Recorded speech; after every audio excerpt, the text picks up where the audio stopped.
parce que je ne suis pas habituée du coup au micro. Du coup, on est très contents, Adèle et moi, de vous faire le meet-up aujourd'hui et d'être présents au TDS, parce qu'on trouve que le TDS c'est super sympa et ça nous permet de tous nous retrouver et d'échanger du coup sur des sujets qui nous intéressent. Du coup, le meet-up qu'on a proposé aujourd'hui, c'est Beyond Automatic Speech Recognition, au-delà de la reconnaissance automatique de la parole. Donc, on ne va pas vraiment aller au-delà, on va vous montrer les nouvelles techniques, mais l'essentiel de notre présentation, c'est vraiment de vous montrer toute la pipeline de la reconnaissance automatique de la parole pour bien comprendre tous les modules et ensuite, du coup, ouvrir sur les nouvelles technologies. Du coup, notre présentation va se dérouler ainsi. On est l'Inagorien. Du coup, on va présenter un peu la société Linagora. On va contextualiser, en fait, au niveau industriel, la reconnaissance automatique de la parole. Qu'est-ce qui nous a motivé, en fait, à vous présenter, du coup, ce meet-up aujourd'hui. Ensuite, du coup, on va parler de la pipeline traditionnelle en, du coup, détaillant chaque module. Ensuite, du coup, on va vous faire une petite démo avant de passer du coup aux nouvelles approches. Et enfin, on va vous montrer, petite surprise, notre première version de notre assistant intelligent. Du coup, alors la slide, je ne sais pas si vous la voyez bien. Non, ça ne se voit pas très bien. Du coup, en fait, là, l'Inagora, c'est l'un des leaders français du logiciel libre, open source. Et elle a été fondée en 2000. Et en fait, sur la première image en haut à gauche, c'est un planisphère pour montrer qu'elle est dans plusieurs continents. Du coup, on a l'Inagora en Tunisie, en France, au Vietnam, au Canada et aux États-Unis. Du coup, il y a environ 200 salariés répartis sur les 4 continents. Du coup, l'Inagora, elle est connue pour faire du logiciel libre, open source, et elle réalise aussi le premier investissement privé dans la R&D libre, et elle a plusieurs partenaires académiques comme l'École Polytechnique, l'INSA, l'IRIT, les mines d'Albi et le LAS. Que vous connaissez normalement, qui sont pour la plupart de la région, sauf pour l'école polytechnique. Du coup, les axes de recherche de l'Inagora sont nombreux. Il y a le cloud computing, les data, bien sûr, le machine learning, la reconnaissance automatique de la parole, l'ingénierie collaborative et bien sûr l'analyse du langage, le traitement du langage dont je vais vous parler plus tard. Du coup, les valeurs un peu d'Inagora, c'est vraiment de proposer une troisième voie numérique pour proposer une technologie locale, éthique et surtout open source pour contrer un peu les GAFAM. Du coup, un peu qu'est-ce qui nous a motivé un peu à vous faire ce meet-up? C'est en fait les enceintes connectées comme Google Home, Amazon ou HomePod d'Apple. On les retrouve maintenant partout. Elles ont conquis les foyers américains, maintenant les foyers français aussi. On les retrouve à la FNAC, dans les grandes surfaces. Et en fait, qu'est-ce qui a motivé à avoir ces assistants en fait vocaux? C'est vraiment du coup l'aisance de la parole. Il est beaucoup plus facile de transmettre un message oralement que par écrit. Il y a une étude qui a été menée qui a montré en fait qu'en 1 minute, on pouvait transmettre 200 environ mots à l'oral, alors qu'à l'écrit, on ne pouvait pas dépasser les 50 mots. Et ça, en fait, bien sûr, pas une succession de mots sans qu'il y ait de sens. Hein. Du coup, voilà, c'est ce qui a motivé à ce qu'il y ait maintenant beaucoup d'assistants vocaux. Et l'Inagora, en fait, a proposé du coup Linto, qui est un assistant intelligent dans le milieu professionnel, et bien sûr qui est open source. Et l'objectif est un peu de gérer en fait l'information échangée entre les participants d'une réunion. Du coup, Abdel fait sa thèse industrielle à l'Inagora et en collaboration du coup avec l'IRIT, avec l'équipe Samova, sur la reconnaissance automatique de la parole. D'ailleurs, il peut peut-être vous proposer d'autres meet-ups sur ses travaux plus spécifiques, sur les modules qu'il a travaillés, sur des travaux d'emphase, etc.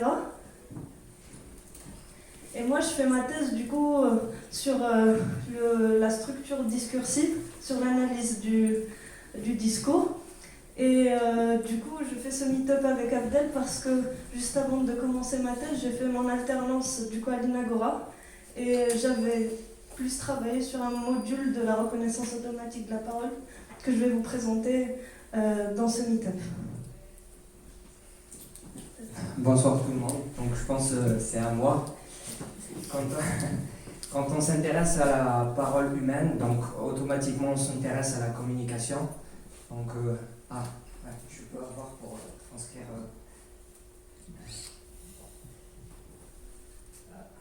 Il y a une personne qui est sourde. Et donc du coup il y a une personne qui est sourde et c'est important que j'explique. Et donc on a un système de reconnaissance automatique de la parole qui lui permet déjà de bien suivre, j'espère que ça transcrit, de bien suivre notre présentation. Donc quand on parle de communication humaine, Sonia elle a parlé de l'information verbale en fait, qu'on peut transmettre. Donc c'est plus intéressant que de communiquer avec quelqu'un en écrit. Donc on a plus de vocabulaire, de connaissances à transmettre, donc c'est l'information verbale. Mais en fait, dans la communication humaine, dans le signal vocal, on a ce qu'on appelle l'information non verbale. C'est l'information par exemple émotive. Est-ce que la personne qui nous parle il est triste ou il est en colère ou par exemple, est-ce qu'il veut mettre le... Excusez-moi. Ou est-ce qu'il veut mettre de l'emphase, en fait, transmettre quelque chose d'intéressant, en plus de la parole, en fait, des mots. Donc il va essayer d'emphaser ou d'accentuer un mot donné. Et donc du coup, il y a deux types d'informations. Il y a l'information verbale et non verbale. Et nous, dans ce meet-up, on va beaucoup plus parler de l'information verbale. Espérons, dans un prochain meet-up, vous en parler un peu sur l'information non verbale. Donc l'idée en fait c'est qu'on a un microphone, on a un signal vocal, donc qu'on voit en fait c'est l'amplitude au fil du temps, et on voit bien que pour un seul et même mot, en fait le mot appelé, que j'ai enregistré plusieurs fois, en fait on arrive à voir qu'on a plusieurs représentations de ce signal, et c'est pas facile d'avoir directement en fait l'analyse de ce signal brut.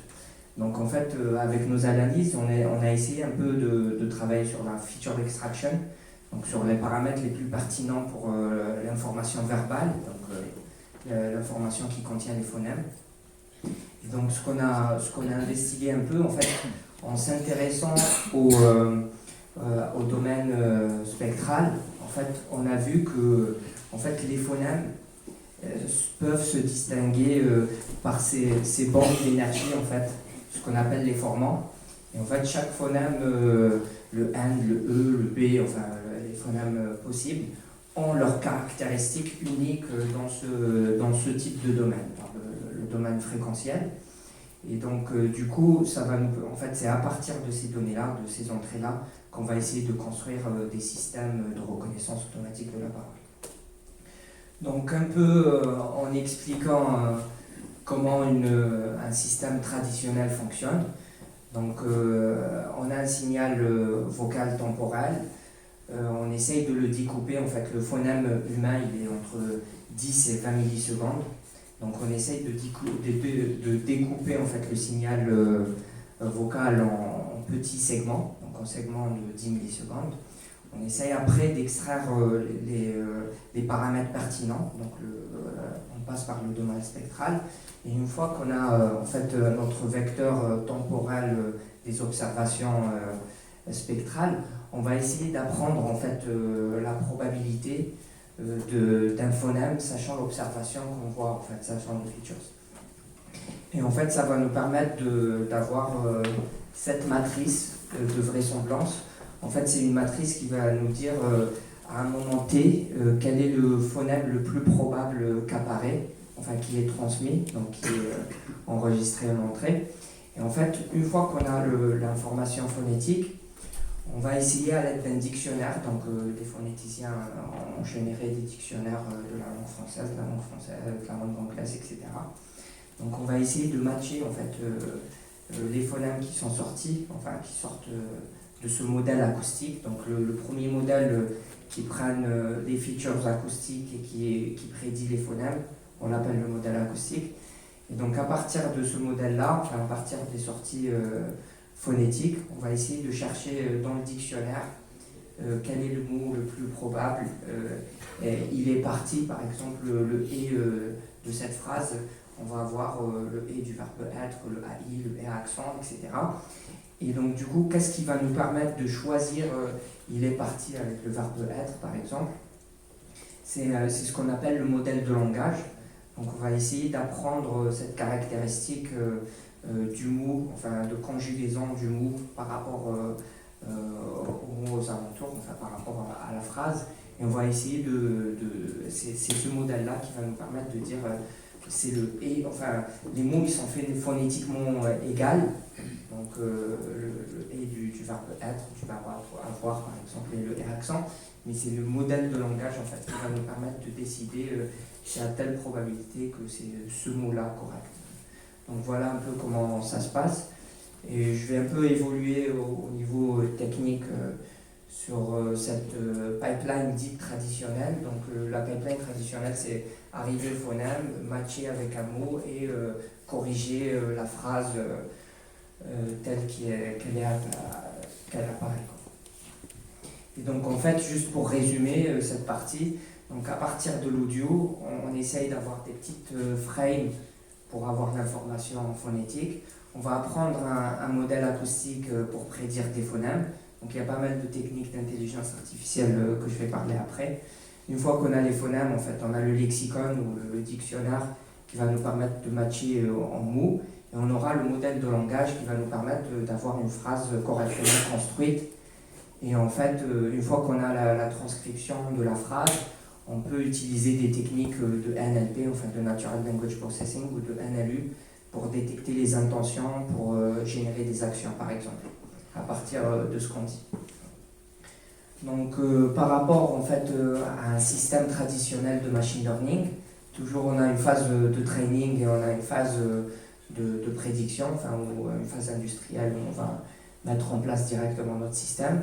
Donc, on a parlé qu'il nous faut 3 briques. La brique acoustique, enfin, je suis dans la section d'en haut. Donc il faut la brique acoustique, la brique de langage qui permet de corriger et la brique de mapping qui permet à partir de phonèmes d'avoir les mots. Et en fait, une fois qu'on a ces briques-là, comment ça se fait en fait la partie transcription ou ce qu'on appelle le speech to text. Donc on prend un signal, on va faire une démo après pour affiner un peu ces idées-là. Donc on prend le signal issu du microphone, on fait la même extraction de paramètres pertinents, on envoie ça et en fait on a pour prédire les phonèmes, en fait on peut utiliser des réseaux de neurones récurrents, ce qu'on appelle des Gaussian Mixture Model, ou peu importe le type de système qu'on utilise. Donc de base dans l'état de l'art, en fait les gens ils sont sur DGMM pour prédire la phonétisation. Mais là, à partir, dès l'avènement des réseaux de neurones profonds, en fait, les gens ils se tournent vers ces techniques plus complexes, en fait, qui va nous permettre d'apprendre en fait la variété aux locuteurs et les accents, etc. Donc d'apprendre de meilleurs modèles. Et en fait, une fois qu'on a cette partie phonétique, donc la matrice que je vous ai présentée tout à l'heure. Donc en fait, le dictionnaire et le modèle de langage, ils sont décrits sous forme de graphe, donc d'automate à état fini.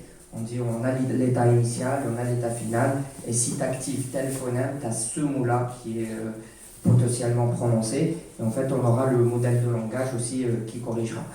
Et donc je rentrerai en détail après, c'est ce qu'on appelle des systèmes HMM, Hidden Markov Model, des systèmes de Markov cachés.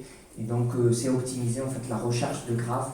Elle se fait avec le fameux algorithme Viterbi, enfin dans la recherche de graphes, que j'expliquerai un peu après.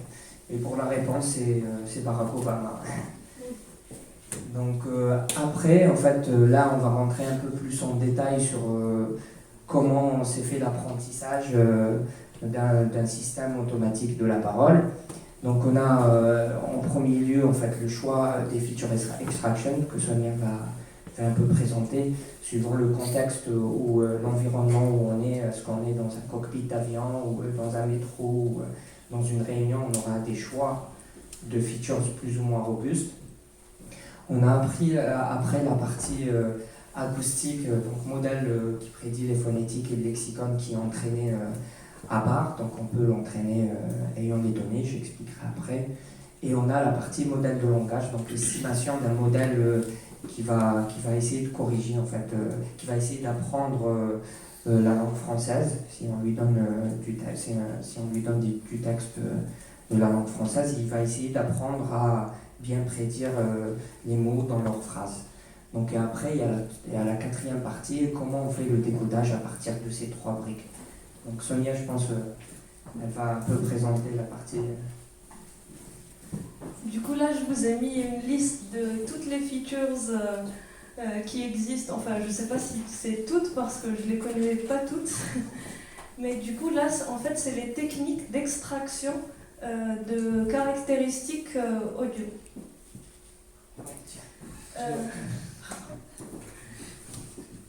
Du coup, là, c'est une liste des techniques d'extraction de caractéristiques audio. En fait, quand on a un signal, du coup, il faut extraire les caractéristiques audio pour ensuite utiliser ces caractéristiques audio pour faire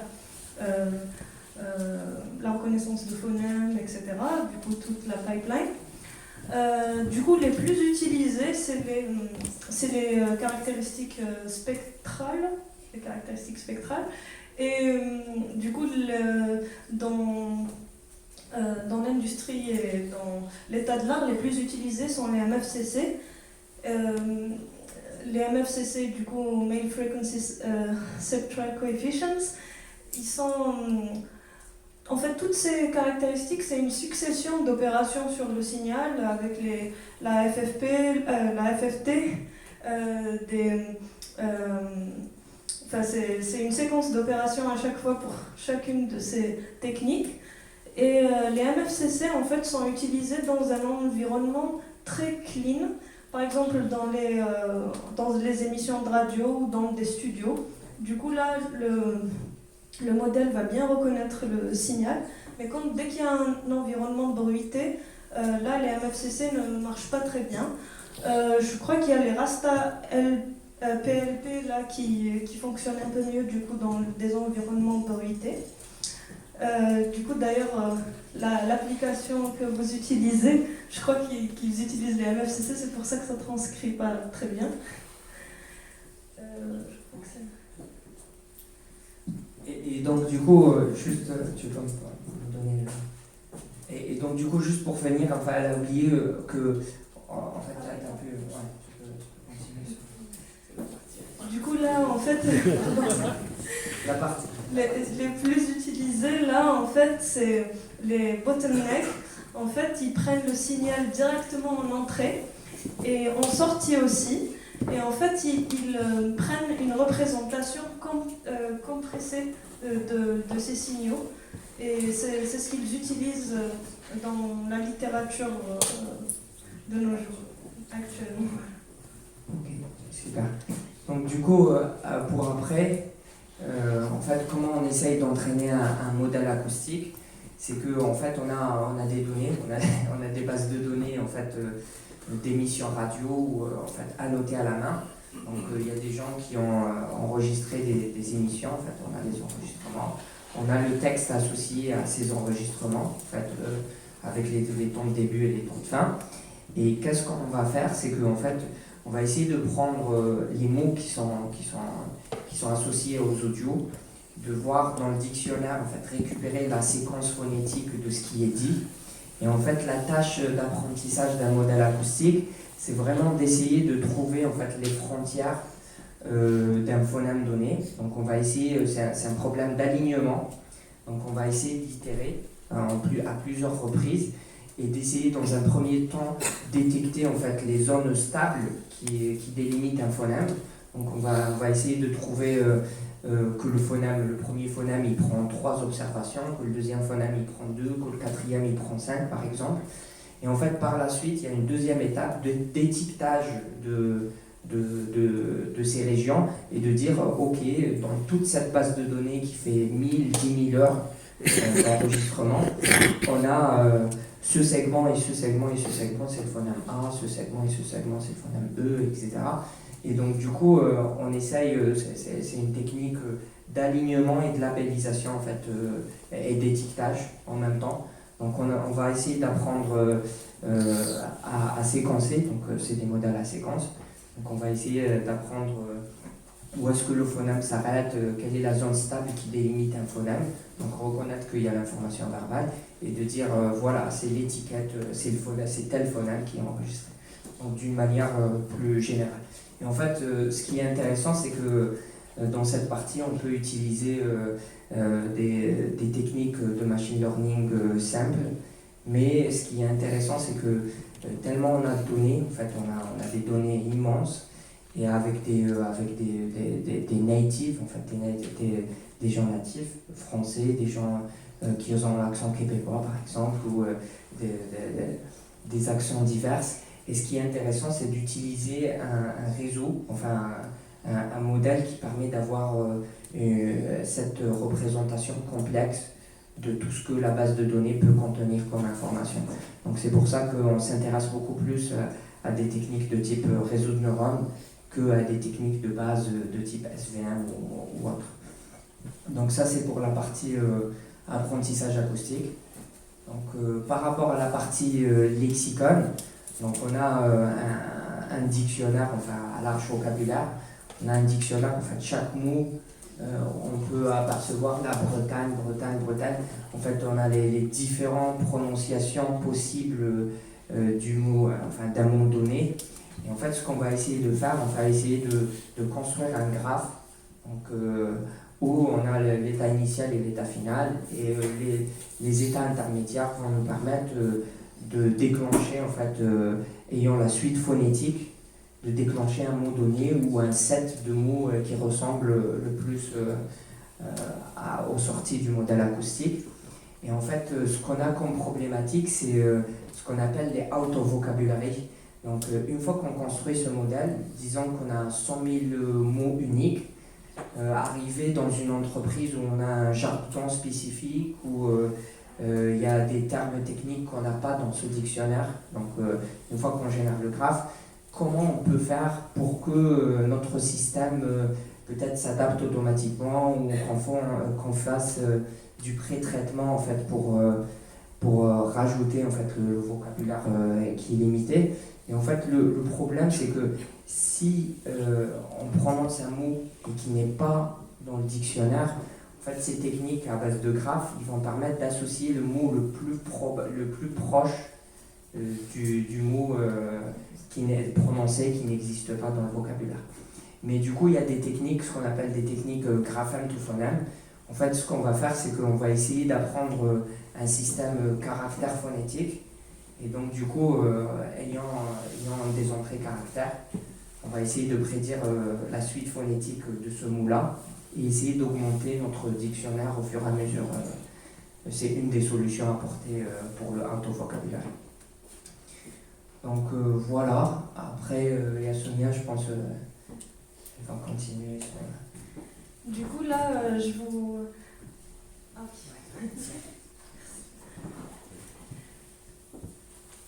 Là, je vais illustrer un peu d'une façon un peu simplifiée pour reprendre en fait la pipeline. Du coup, tout au bout, là-bas, on a le signal. Et on a le traitement du signal qui va nous donner les features du signal. Ce qu'on a vu là, tout à l'heure, les techniques d'extraction de paramètres. Du coup, là, j'ai écrit MFCC, Rasta, PLP. C'est ces features qu'on va extraire. Ensuite, le modèle acoustique va...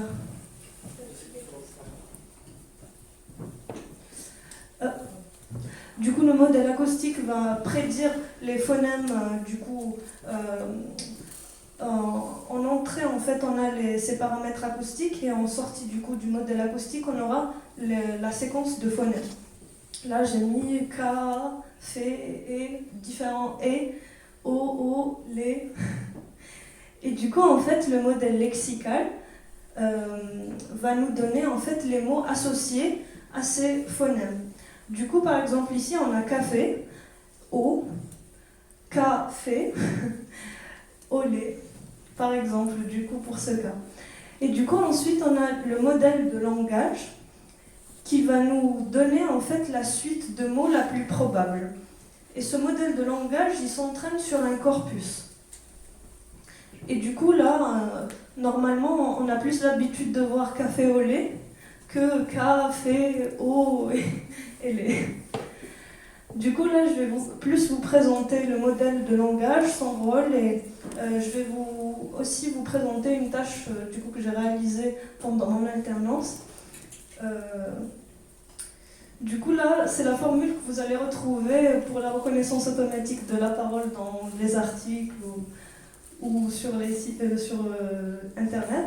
Et ça reprend absolument ce que je vous ai dit. Du coup, c'est la probabilité d'une suite de mots sachant une observation. Elle se calcule avec la probabilité des mots sachant du coup les mots probables, sachant du coup les phonèmes prononcés, sachant les observations qui sont du coup les caractéristiques, les features qu'on a extraites. Voilà. Du coup, le rôle du modèle de langage, comme je vous l'ai expliqué, c'est de donner une probabilité plus forte à la séquence de mots la plus probable. Du coup, par exemple, avec notre système, on pourra avoir ce genre de phrase: se loger dans un entrepôt, se loger dans un entrepôt. Et du coup, bien sûr, on espère que notre modèle va donner une probabilité plus haute à la première phrase qu'à la deuxième. Soigner une mort sûre, ce qui n'est pas du tout certain, et soigner une mort sûre. Voilà le genre d'exemple du coup qui illustre un peu le rôle du modèle de langage. Et du coup, on espère que les phrases qui sont du coup à droite auront une plus grande probabilité d'apparaître. Il y a juste du coup, je le dis peut-être au bon moment, je ne sais pas. En fait, il y a un quiz à la fin de ce meet-up. Du coup, il faut être très concentré parce qu'il y aura des questions sur la présentation. Et du coup, en plus des cadeaux que Samia a cités tout à l'heure, vous aurez aussi quelques goodies d'Inagora. Du coup, les différents types de modèles de langage qui sont connus, enfin qui existent. Du coup, il y a les modèles à base de grammaire, et ça, c'est les linguistes qui généralement les font parce qu'ils font vraiment une grammaire où du coup on attend c'est généralement un modèle de commande parce qu'on attend généralement des réponses toutes faites du système. Ensuite, on a les modèles probabilistes, et maintenant avec l'avènement des réseaux de neurones, c'est ce qui est utilisé. Ensuite, on a les modèles hybrides qui combinent du coup ces modèles de grammaire et probabilistes. Moi, je vais vous présenter un modèle du coup de référence qui s'appelle le modèle N-gram. Alors, pourquoi on l'a appelé N-gram? En fait, quand on veut calculer la probabilité d'un mot, sachant son historique, généralement, intuitivement, on va se baser sur la fréquence de ce mot et des suites et de la probabilité des mots précédents. Mais par contre, ça peut être très lourd parce que si on prend du coup la probabilité d'un mot, sachant ce que je viens de dire et ce que j'ai dit vraiment il y a 1 heure, du coup ça va être vraiment très lourd pour le système. Et du coup il y a une simplification qui s'appelle l'hypothèse de Markov, qui dit qu'un mot ne dépend que des quelques mots précédents. Et du coup le n, c'est l'historique en fait de ce mot. Et du coup c'est un paramètre du coup à ce modèle. Du coup ça, on l'appelle l'ordre. Et généralement du coup on utilise plus les modèles bigramme et trigramme. Parce que quand c'est très petit, à 1 gramme, on ne voit pas en fait la syntaxe de la phrase. Et quand c'est trop grand, on est en dehors du contexte. Du coup, généralement, on utilise beaucoup plus les modèles trigramme et bigramme. Alors, par contre, du coup, il y a un petit problème avec ce modèle. Comment on va traiter les événements pas ou très peu observés? Du coup, la probabilité, elle sera nulle ou pratiquement nulle. Du coup, il existe plusieurs méthodes qu'on appelle des méthodes de lissage. Et il y a la méthode de discount et la méthode pick-up qui en fait donne des probabilités, qui lisse en fait toutes les probabilités sur toute la prédiction de la suite de mots. Du coup, notre problématique en fait dans notre projet en fait avec l'Inagora, on fait des systèmes du coup dans un contexte de réunion. Et du coup, la problématique sur les data, déjà quand on travaille sur l'open source, du coup, des données open source sont très rares. Et en plus, on se base dans un contexte de réunion qui, comme toute langue parlée, a plein de disfluences. Et les disfluences, en fait, c'est tout ce qui est hésitation, tout ce qui est répétition, chevauchement, quand on hésite. Du coup, il faudra traiter en fait ce genre de problématique dans nos modèles de reconnaissance de la parole. Et pour cela, du coup, on a fait un travail dessus pour évaluer en fait. Du coup, je vais vous donner un peu la méthode qui a été menée. Pour évaluer les modèles de langage, il existe 2 évaluations. Il y a l'évaluation intrinsèque qui s'appelle la perplexité, qui s'évalue sur un corpus test directement. Et il y a une évaluation en fait extrinsèque, c'est-à-dire sur toute l'application. C'est en mettant dans toute une application reconnaissance de la parole avec le modèle acoustique, etc., pour avoir des résultats. Alors, le word error rate, c'est un pourcentage de mots erronés sur, du coup, la prédiction de la transcription. Alors que la perplexité, en fait, c'est la probabilité de la suite des mots du corpus test. Enfin, inversé, du coup. Et en fait, la perplexité, comment on peut l'évaluer? En fait, plus elle est basse, plus c'est mieux, mais il n'y a pas de limite. En fait, il faut l'évaluer sur plusieurs tâches pour savoir est-ce que la perplexité baisse ou pas. Et plus la perplexité baisse, plus en fait les mots qui sont liés, du coup, sont plus probables. C'est plus sûr que 2 mots soient liés. C'est ce que veut dire en fait la perplexité. Du coup, pour procéder du coup à notre tâche, on a collecté en fait des ressources linguistiques qui sont des dictionnaires comme Abdel l'avait montré, un corpus du coup texte-audio avec son audio. Du coup, on a d'abord en fait préparé les fichiers nécessaires au système de reconnaissance automatique de la parole. On a préparé le texte pour s'entraîner pour le modèle de langage. Et du coup, on l'a nettoyé, on l'a segmenté. Je vais vous montrer après quel type de nettoyage on peut faire. Ensuite, on entraîne du coup le modèle de langage avec des outils. Et ensuite, on l'évalue, comme je vous l'avais dit, avec soit la perplexité quand c'est intrinsèque, ou sinon avec les word error rate après toute la pipeline. Du coup, les outils de construction des modèles de langage sont les suivants. Les plus utilisés sont SRILM. Du coup, ils présentent toutes les options en fait, pour traiter, pour évaluer, pour construire un modèle de langage. Et bien sûr, c'est open source. Du coup, là, il fallait en fait collecter des corpus open source. Je vous ai mis le lien du Git. Il n'est pas trop à jour, on ne met pas trop à jour, mais vous avez du coup plus d'informations que ça et beaucoup plus de corpus où il y a toutes les licences. Du coup, c'est des corpus open source avec leur audio et le texte, si vous voulez du coup vous amuser. Avec aussi des traitements du coup pour nettoyer le texte. Du coup, en fait, pour un système de reconnaissance automatique de la parole, il nous faut l'audio, la transcription, et généralement, on a aussi des métadonnées. Par exemple, quand il y a du bruit pendant qu'on parle ou quelque chose comme ça, c'est bien indiqué sur la transcription. Et ce genre d'annotation ou d'indication, du coup, ce sont les métadonnées, et il y en a du coup beaucoup. Ça dépend en fait des corpus.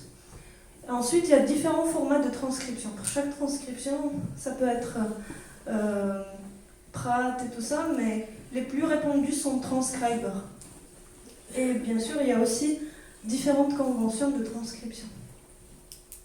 Du coup, un peu ce qu'on fait pour le nettoyage. On a par exemple ce genre de texte transcrit dans le corpus.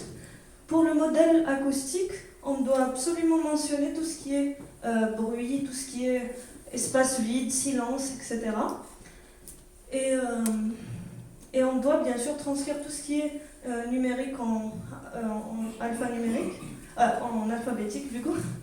Et pour le modèle de langage, on doit bien sûr enlever tout ce qui est bruit, puisqu'on voit en fait que la parole transcrite.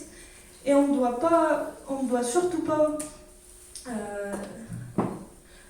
omettre en fait tout ce qui est hésitation, répétition et tout ça. Par exemple ici, il est rentré à la maison.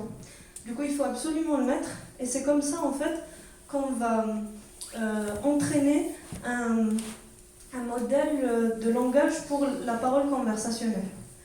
Parce qu'avant, les gens, pour faire un modèle de langage pour les systèmes de reconnaissance de la parole, ils le nettoient tellement qu'ils enlèvent toutes les disfluences de la parole conversationnelle, et du coup ça devient un modèle générique qui n'est pas fait du tout pour la parole conversationnelle.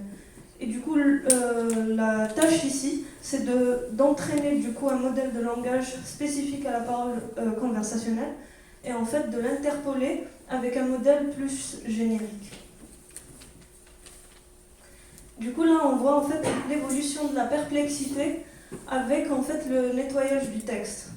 Je ne me rappelle pas trop des étapes de nettoyage, mais du coup, plus on nettoie le texte, plus on se retrouve à mieux prédire du coup la succession des mots.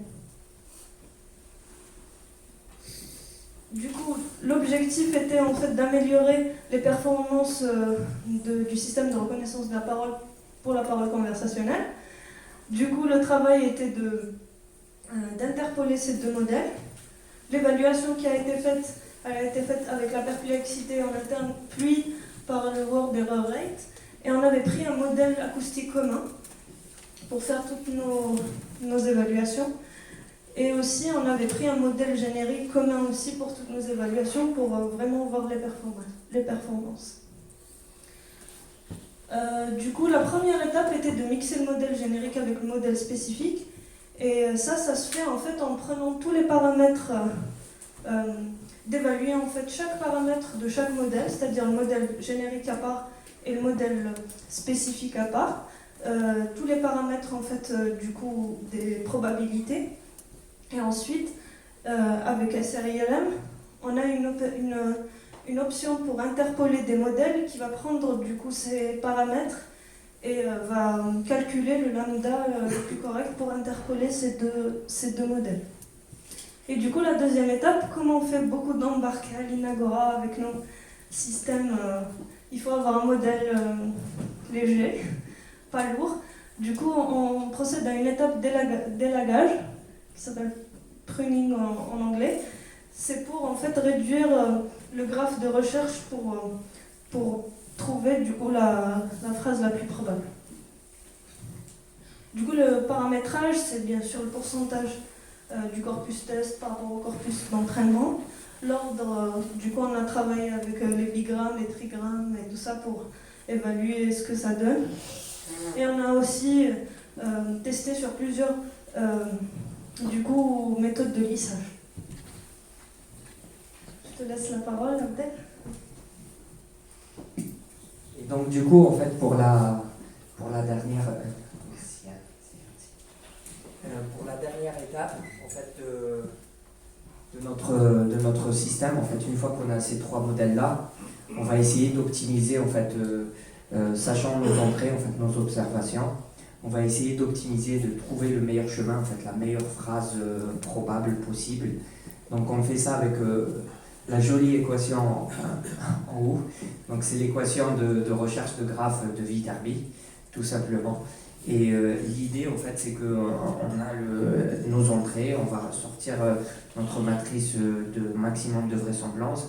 Et en fait, on va optimiser, on va rechercher dans le graphe donc, les états les plus probables qui satisfait la contrainte lexicale et la contrainte linguistique. Donc ça, c'est en général, je ne veux pas trop expliquer d'une façon mathématique, mais c'est ce qui fait l'algorithme de Viterbi. Et donc là, je pense qu'on va vous faire une démo de la reconnaissance automatique de la parole qu'on a préparée en fait, avec nos collègues qui sont là. Vous pouvez, enfin, on peut en parler après sur comment on a un peu préparé tout ça. Donc du coup,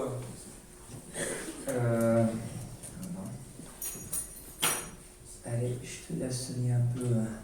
Donc on sélectionne le microphone, on va ramener un microphone avec nous. Je vérifie juste que le bon flux passe et tiens Sonia, si tu peux.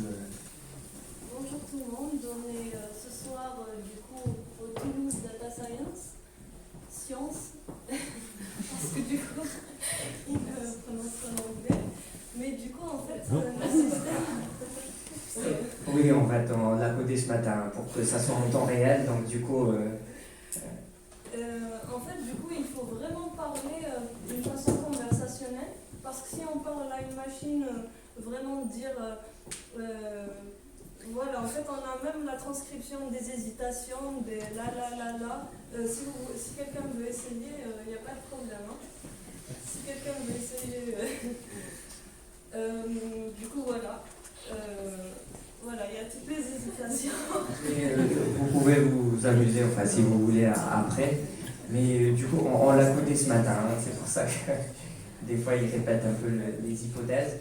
Mais du coup, en fait, pour cette présentation, on n'a pas trop voulu mettre l'accent sur quel type de réseau de neurones. Est-ce que c'est des réseaux convolutionnels? Est-ce que c'est des réseaux récurrents? Est-ce que ce qu'on appelle les chain models? Et donc, du coup, enfin, on a quelques ingénieurs avec nous là ce soir en fin de l'équipe. Si vous avez des questions, n'hésitez pas, enfin, par la suite à venir. Enfin, on vous donnera plus de détails. Donc, voilà. Oui. Vas-y. Ah, tu veux t'amuser encore plus? Allez, attends. Juste un instant, je mets le bon microphone. Oui, je me suis dit juste, est-ce que ça s'inscrit là? Est-ce que ça s'inscrit là? Oui, là, ça s'inscrit. Du coup, je me suis dit juste si on pouvait en fait placer du coup ça en bas à gauche pour monsieur pour qu'il le voit, parce que sur son téléphone, je crois que ça transcrit pas très bien. Mais c'est pas grave. Je peux le faire, mais c'est bon. Oui, on peut essayer de le faire. Peut-être ça vous arrive par Je sais pas si ça va être beaucoup mieux. Allez, on l'a. Mais oui. Mais ça va cacher un peu. Mais notre code, en fait, il est en open source. On peut vous montrer comment on peut s'amuser avec ça. Et donc, du coup, en fait, pour les modèles traditionnels, en fait, là, le modèle qui a tourné, en fait, c'est celui-là. Hein, c'est ce qu'on appelle les modèles traditionnels. c'est à partir de nos représentations spectrales, on va essayer de prédire les phonèmes et on va essayer d'apprendre tout ce modèle, en fait, le modèle phonétique avec le modèle HMM. En fait, on va apprendre les transitions parce que c'est des modèles à séquence. On a pour une seconde. En fait, si on prend des observations de 20 millisecondes, donc on aura pratiquement 500 observations. Et pour la phonétique, en fait, on aura à matcher 10-15 phonèmes pour ces 500 paramètres. Donc on a besoin en fait d'un automate à état fini avec des boucles sous forme de Hidden Markov Model pour modéliser cet aspect de temporalité. Donc ça, c'est les approches un peu traditionnelles. C'est dommage, le fond blanc, enfin on n'arrive pas à voir bien la suite. Mais du coup, il y a d'autres systèmes en fait à l'état de l'art qui sont plus intéressants à exploiter et qu'on essaye, nous, à l'Inagora, enfin, d'approfondir. Et c'est ce qu'on appelle les systèmes end-to-end. Donc, c'est des systèmes où on a une séquence de n observations et on a une sortie de m sorties, donc de m caractères ou de p mots. Et en fait, on va essayer d'apprendre des systèmes qui font à la fois l'apprentissage du phonème et après, ils vont prédire ce qu'on appelle les graphèmes. C'est qu'ils essayent de prédire directement les caractères. Donc, d'apprendre la langue, d'apprendre directement à prédire les caractères et à prédire les espaces quand il a assez de confiance de dire ça c'est un mot, ça c'est un mot, ça c'est un mot. Et ce qui est intéressant dans ces approches-là, de type, j'expliquerai après dans les slides à venir c'est quoi le CTC, etc. Mais ce qui est intéressant à noter dans ces nouvelles approches, par exemple, l'ancienne approche, on avait des problèmes de out of vocabulary, donc des mots qui n'existaient pas dans notre vocabulaire, on ne pouvait pas les prédire. Par exemple, science, enfin, c'est prononcé en anglais, si on n'a pas la prononciation phonétique, enfin le mapping des phonèmes en mots, on ne pourra pas vraiment prédire tout ça. Et donc c'est des approches plus à l'état de l'art. Et l'idée c'est que les gens dans la communauté scientifique, ils ont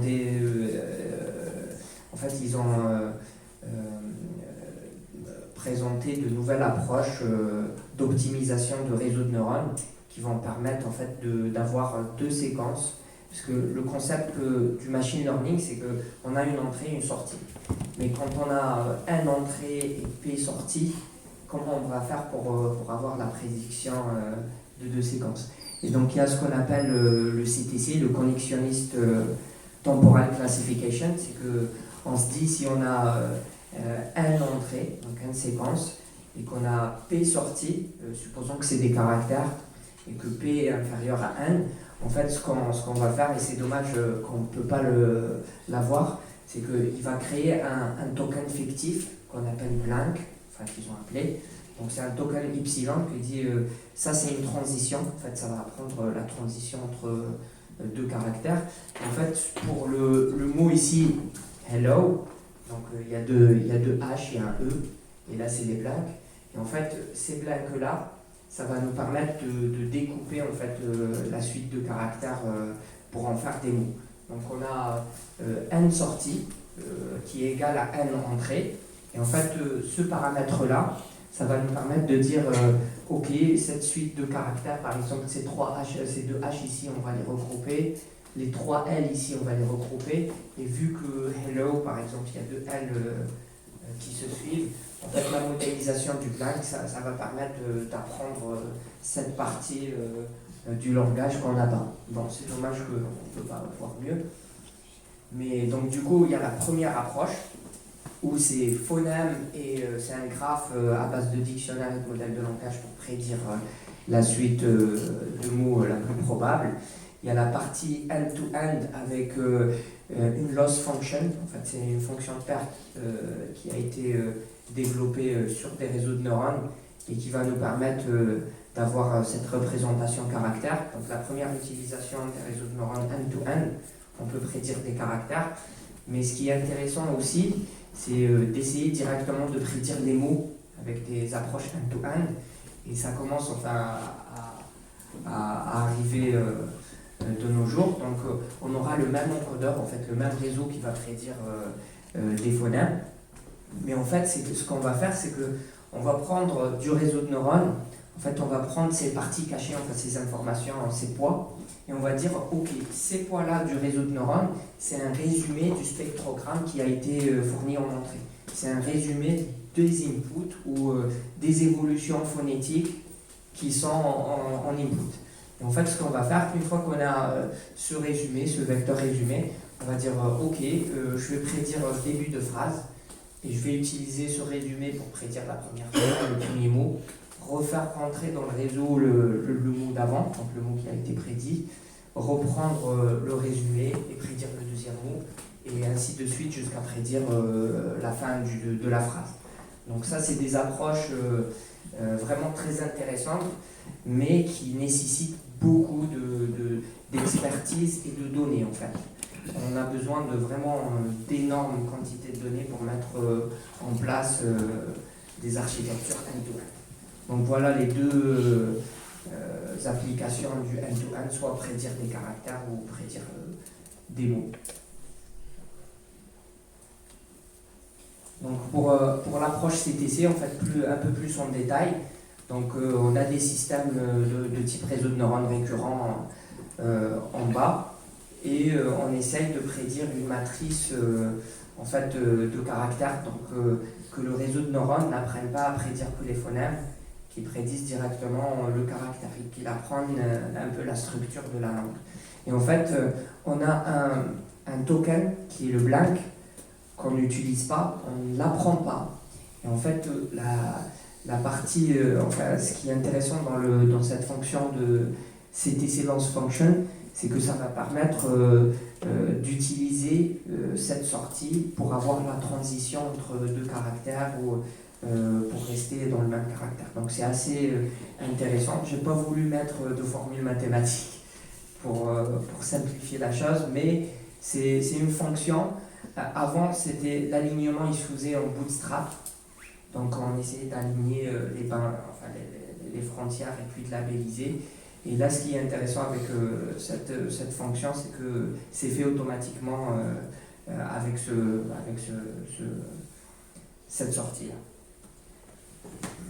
Et donc, du coup, en fait, comment on utilise à partir d'une sortie caractère, comment on peut arriver à faire sortir des mots. Donc on a en fait ici la prédiction du token space, donc qui va nous permettre de découper les mots. Mais ce qui est intéressant, il y a des approches, donc on peut décoder directement, on peut dire, une fois qu'on a le space, on dit tout ce qui est entre deux spaces, c'est un mot. Et donc on sépare, on dit voilà, c'est le premier mot, c'est le deuxième, c'est le troisième. Mais vu si on n'a pas assez de données qui modélisent le langage, donc notre réseau de neurones qui est en haut à gauche, il ne va pas savoir conjuguer ou avoir les bonnes... il y aura toujours ce qu'on appelle le caractère error rate, donc un taux d'erreur de caractère qui n'est pas négligeable. Et donc ce qu'on essaye de faire, c'est comment introduire l'aspect modèle de langage dans ce type d'approche. Donc une fois qu'on a un système qui prédit directement les caractères ou les mots, comment on peut reshape, enfin réavoir une nouvelle phrase plus correcte d'une manière linguistique. Donc ce qu'on fait, c'est qu'on a notre audio avec la feature extraction, on a notre réseau de neurones avec la fonction CTC, ça prédit en fait notre matrice de vraisemblance, en fait, caractère. Et en fait, ce qu'on va faire, c'est qu'on va intégrer à la fin de cette pipeline, de dire à chaque fois qu'on va reconnaître, qu'on va détecter un space, de requêter le modèle de langage. C'est dommage, enfin, il y avait des flashs qu'on ne voit pas bien, mais l'idée c'est en fait, de dire ok, on a un space, donc on va prendre la suite de mots qui est avant et de dire quelle est ta confiance à toi au modèle de langage, est-ce que tu le valides, est-ce que tu me proposes de modifier les caractères pour que ça soit plus correct. Et en fait, c'est des approches qui essayent d'émerger en top des modèles end-to-end pour avoir quelque chose de plus correct. Donc ça, c'est pour la première approche end-to-end. Donc c'est juste pour vous faire l'état de l'art et sur quoi on travaille nous au sein de l'Inagora. Et par rapport au sec-to-sec, donc on a vraiment celui-là, il assure que on ne pourra pas avoir plus de caractères que le signal. Donc du coup, on aura, si on a une observation, on aura toujours P caractères qui est inférieur à N.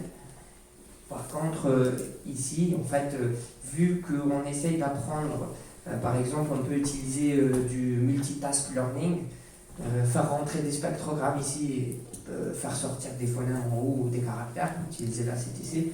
Et en fait, après, utiliser le résumé du spectrogramme, ce que j'appelle le résumé, mais c'est les poids appris, c'est l'information apprise, et d'essayer de décoder en fait en temps réel, décoder le premier mot, l'utiliser avec cette information du résumé phonétique ou enfin de l'encodeur pour reprédire un autre mot et ainsi de suite. Donc c'est des approches qu'on appelle sec-to-sec parce qu'il y a un encodeur et un décodeur et c'est très utilisé dans tout ce qui est traduction, donc traduction du français ou de l'anglais, etc. Et nous on s'était dit, voilà, c'est intéressant de pouvoir travailler aussi sur ces aspects-là en réseau de neurones.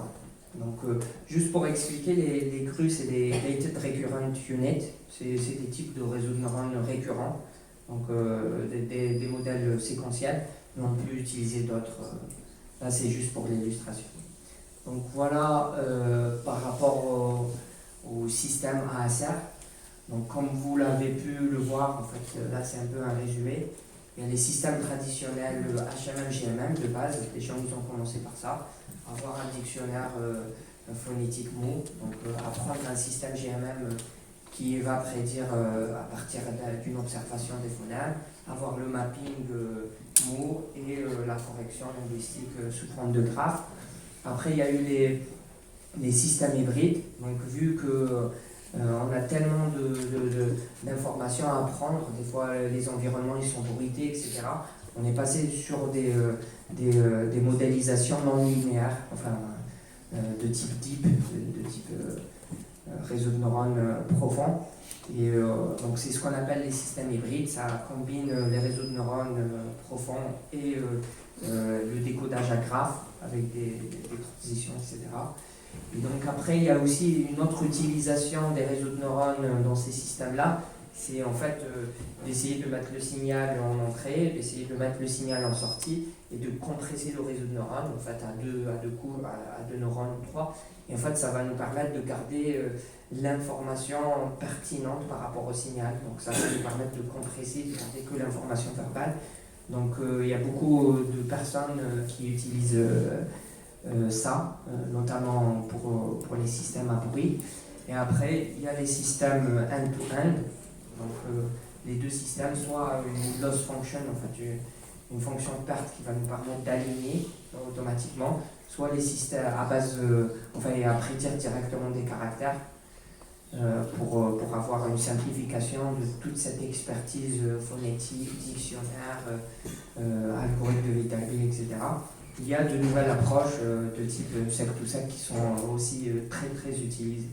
Donc pour avoir des modélisations toujours plus complexes et toujours en fait on soulève des problèmes et on les résout.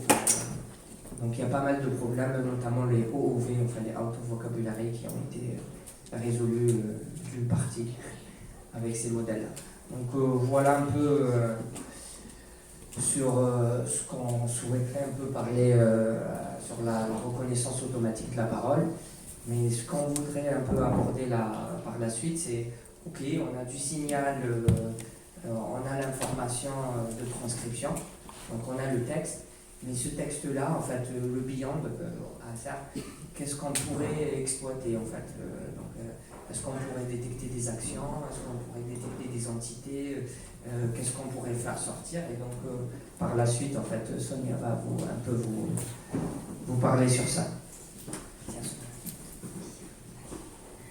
Du coup, après la transcription, on peut faire plusieurs choses. Et du coup, à l'Inagora, en plus de l'équipe reconnaissance automatique de la parole, on a développé une équipe plus du coup NLP, NLU, Et du coup, il y a des linguistes, des ingénieurs. Et du coup, quand on a cette transcription, on essaie du coup de faire de la recommandation.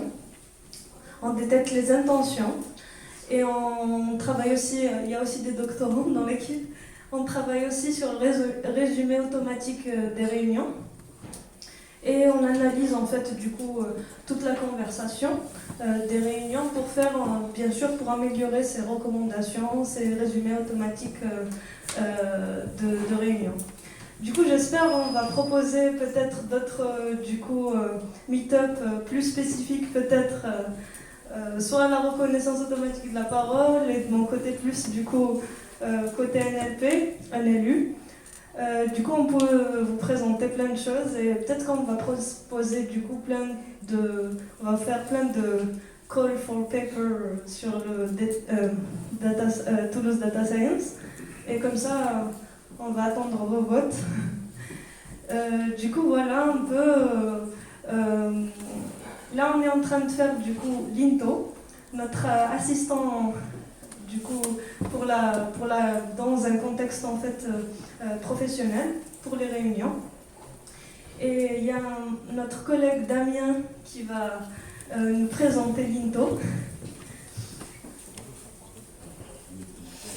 Je le laisse. Et je vous mets en fait le lien de Linto. Du coup, c'est le guide de Linto où vous pouvez suivre du coup tous les modules qu'on met sur Linto et bien sûr, comme c'est open source, on attend vos contributions et vous pouvez faire votre propre Linto du coup. Bonsoir à tous. Alors, je suis Damien, je suis ici en tant que responsable à l'Inagora. Attendez, je vais voir comment ça marche. Merci. Ça tient ? Ok.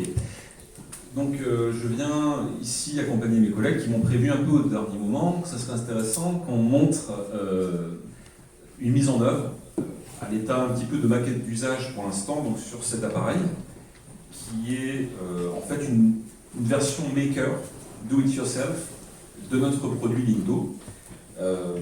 Donc cette maquette d'usage est basée sur un Raspberry Pi. Alors, je vais quand même rappeler un peu le scope de ce produit, ce que ça envisage de faire dans le contexte de l'entreprise dont Sonia vous parlait. Alors, l'idée, ça va être dans un premier temps de pouvoir réaliser simplement du pilotage domotique, un petit peu demander à Linto. Linto allume la lumière, Linto monte le chauffage, Linto coupe le son. Voilà. Très simplement, donc c'est des intentions directes qui vont être interprétées pour être appliquées sur l'environnement. Ensuite, et c'est là qu'est tout le challenge qu'on essaie de relever à l'Inagora, c'est cette thématique de la compréhension du langage naturel dans le contexte de la réunion, afin de pouvoir en tirer des résumés automatiques, en tirer également des intentions, comme par exemple note que quelque chose, donc avec une emphase sur ce qu'on dit après, pour que ça soit compris en tant que tel, pour être annoté et mis dans un document en fin de réunion. Donc, avant, l'un des collaborateurs de Haricot est passé à côté de moi pendant que j'ai installé le système et m'a dit ah ben voilà un concurrent de Siri. Bon, oui et non. Alors la démonstration ne sera pas aussi brillante que ce qu'on pourrait faire avec Siri en termes de qualité de reconnaissance. Pour l'instant, voilà, c'est ça. Mais en tout cas, ce qu'on va faire après dans le contexte de l'entreprise, c'est quand même quelque chose qui est un peu du jamais vu. On essaye de vraiment disrupter toutes les techniques de la compréhension et toute la pipeline de la compréhension, l'acquisition, le speech to text, puis ensuite la compréhension de la parole, puis la mise en œuvre de ça dans le contexte de l'entreprise. Voilà, alors juste un dernier petit point sur mon long blabla préalable avant de vous montrer ça en œuvre. Le Linto va viser principalement à protéger la privacy de la data en entreprise. L'idée, c'est bien sûr, c'est un peu l'argument marketing derrière ça, c'est que la data ne va jamais quitter l'entreprise. Là où on a un choix de plateforme qui est assez intéressant, je pense suffisamment pour que je vous l'expose aujourd'hui, c'est que contrairement à d'autres acteurs dans l'open source, dans la compréhension du langage naturel, en embarquer sur un produit tel que celui-là, on ne va pas avoir toute la pipeline de décodage et de compréhension de l'intention, etc., qui se fait en embarqué. On a choisi d'avoir certains éléments qui se font dans le système d'information d'entreprise, donc notamment la partie transcription, la partie compétences, les skills, donc les actions du Minto. Et ça, c'est justement pour permettre de pouvoir interconnecter ce système-là avec les autres producteurs de données de l'entreprise. Donc tout ce qui est... ouais, voilà, c'est ça, les plateformes de productivité, Office 365, ou Google Drive, imaginons, ou bien sûr notre produit, à l'Inagora, notre fameux produit OpenPass, qui est le back-end de choix pour pouvoir avoir les compétences de Minto qui se mettent en œuvre vers ce produit-là. Bon, ceci étant dit, je vais essayer de faire une démo. Alors, je pense que vous êtes pratiquement les premiers en France à avoir une démo en public de cet équipement-là. Oui. Il revient tout frais de Las Vegas, notre produit Minto, et là, donc, dans sa version Maker. Je vais l'activer avec ce doigt. Hop. Et bon, il va vous dire quelques mots pour commencer. Bonjour à tous, bienvenue au Toulouse Data Science Meetup. Je suis Minto. C'est cool. Bon alors je me suis baissé un petit peu, excusez-moi, je vais me transformer en l'homme qui parle à l'oreille des machines. On a, pour des raisons logistiques, on a fait ça comme ça. Je vais lui demander quelques trucs et vous allez voir qu'on a cet aspect détection d'intention, valorisation d'entité et compréhension du langage naturel pour en faire quelque chose après. On va commencer par quelque chose de simple. Lindo.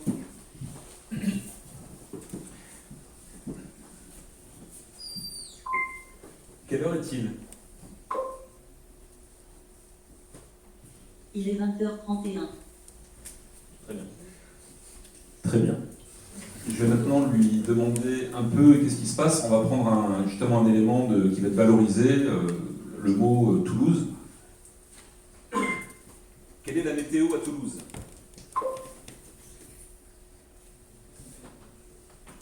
Toulouse, au Garonne, la température est de 8 C, le temps est clair. Ok, je ne sais pas si vous m'avez entendu, j'aurais peut-être dû lui donner le micro. Bon. Alors, les aspects de transcription vers la parole c'est des technologies sur lesquelles nous n'avons pas encore beaucoup travaillé. Pour l'instant, c'est Pico, TTS, pour ceux qui connaissent. Donc, il y a beaucoup de choses à améliorer à ce niveau-là. Qu'est-ce qu'on pourrait lui demander d'autre? Je vais vous montrer un petit peu comment ça se met en œuvre avec le système d'information de l'entreprise, justement. Je note que... Excusez-moi. Je ne détecte pas d'expression à créer. Ce sont les aléas du direct. On va refaire. Rappelle-moi de jouer avec Monsieur Renard.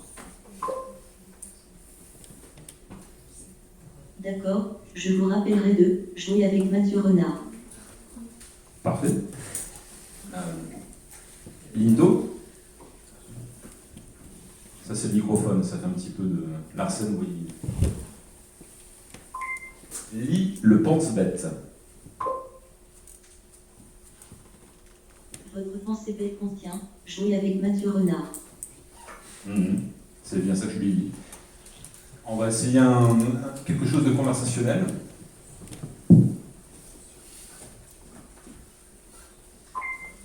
Comment ça va? Je vais bien, merci. Et vous? Oui. Ravi de l'entendre. À votre service. Bon, ben, je pense que je vous ai un peu montré les fonctionnalités de base qu'on peut attendre d'un assistant dans le contexte de l'entreprise. On a un peu joué aussi. Je ne sais pas si tu peux montrer du coup la fonctionnalité. Ah oui, bah, je pense que vous l'avez vu, en fait, c'est vraiment la feature clé. Hein. Sonia insiste pour que je vous la présente. C'est bien sûr la capacité de Lindo à être mignon. Hein. quand on lui chatouille le nez comme ça, il plisse les yeux. C'est quand même... Vous voyez le côté chat un peu. Voilà, bon, une belle mise en œuvre technique de toute cette pipeline qui va évoluer bientôt et dont vous entendrez parler. J'en fais foi. Merci.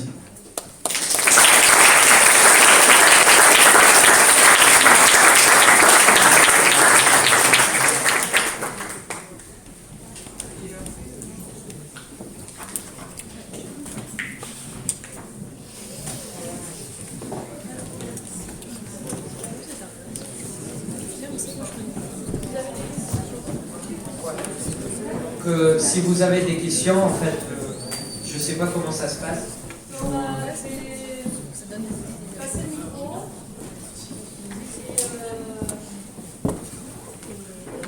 Alors, vous pouvez poser les questions maintenant. On va faire deux. Ouais. Ouais, ça sera mieux. Ouais, bienvenue. On va faire 2-3 questions. Après, vous aurez l'opportunité derrière de continuer de discuter avec les speakers sur cette super présentation, super sujet. Il y a le petit quiz pour faire gagner des livres et les goodies et puis les places à la Strata. Et puis après, on ira discuter autour d'un verre et des petits fromages. Des autres,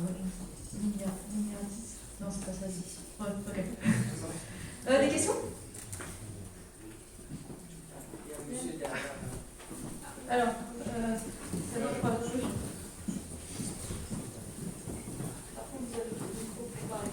Bonsoir, merci pour la présentation, c'était très intéressant. J'ai une petite question. Donc un des cas d'usage de l'INTO, si j'ai bien compris, c'est de capter ce qui se passe dans une réunion pour produire un compte-rendu ou une liste d'actions. Est-ce que vous essayez de détecter le locuteur? Donc de savoir qui parle, parce qu'il me semble que c'est assez important pour ce cas d'usage. Alors, je prends cette question initialement, je vais passer le micro tout de suite après à Abdel. En fait, dans le design de référence du produit Linto, donc dans la version industrielle, forcément, on a une matrice de microphone, une captation qui est rationalisée au niveau de l'équipement. C'est-à-dire qu'on va déjà avoir pas mal de traitements embarqués qui vont permettre de positionner dans l'espace, dans la salle de réunion, les personnes qui sont présentes. On ne va pas forcément les identifier en tant que locuteurs dans un premier temps, mais cet élément du traitement de signal va rajouter de la métadonnée, l'aspect multimodal, pour ensuite être transmis au serveur de transcription de la parole. Voilà du côté de la technique embarquée. Peut-être je rajouterai un point de vue du côté technique. Donc en fait, nous par exemple, dans la transcription, on a par la suite en fait notre système de résumé automatique de la parole, et c'est intéressant d'avoir en fait le suivi du locuteur en fait pour pouvoir avoir une meilleure synthétisation de ce qui est dit. Donc les technologies qu'on utilise qui permettent d'identifier les locuteurs, en fait c'est ce qu'on appelle la speaker diarization. Donc en fait on va essayer en fait à la fin de la réunion, on ne le fait pas en temps réel, mais l'idée c'est que c'est comme si j'ai discuté tout à l'heure, en fait il y a l'information verbale, il y a l'information non verbale, et dans l'information non verbale, par exemple, si vous parlez au téléphone, vous savez si c'est un homme ou une femme, par exemple, ou un enfant qui vous parle, par exemple. Et donc du coup, en fait, on a des paramètres acoustiques qui vont nous permettre d'identifier, en fait, on va détecter l'activité vocalique, on va détecter en fait les phrases qui sont dites tout au long de la réunion. On va essayer de les associer, en fait, de les clusterer, donc de faire un clustering des segments, de dire voilà, tous ces segments, acoustiquement parlant, c'est 7 personnes de type masculin qui les a dit. On ne va pas dire que c'est Damien, que c'est Abdel, on ne va pas arriver à là, enfin à cette partie. Donc c'est autre chose, l'identification. En fait, l'empreinte de parole, c'est autre chose, c'est un autre domaine. Et je parle vraiment de l'identification du locuteur et de son rôle dans la réunion. Oui, il y a des techniques qu'on appelle le speaker diarization, et qui sont des méthodes apprises sur des corpus qui vont nous permettre d'avoir ces segmentations et ce clustering. Donc voilà. Je voulais juste ajouter un truc, du coup, par rapport à ce qu'on est en train de faire, la transcription qu'on a, elle est segmentée du coup en tours de parole. Et ces tours de parole aussi, c'est du coup les pauses qu'on fait à chaque fois qu'on parle. Et ça peut être du coup la même personne qui dit plusieurs tours de parole. Mais on a déjà en fait une segmentation un peu des tours de parole qui n'est peut-être pas du coup une segmentation par locuteur, mais pour le traitement après du texte, du langage, ça nous aide déjà. Voilà. Peut-être une deuxième question rapidement. Il y avait une question là.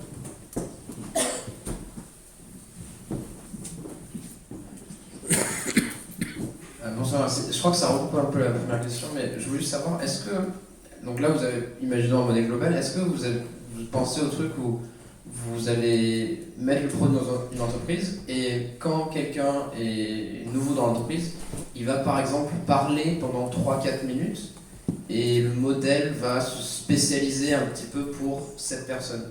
Donc, parce que j'imagine qu'on parle tous de façon différente avec des accents.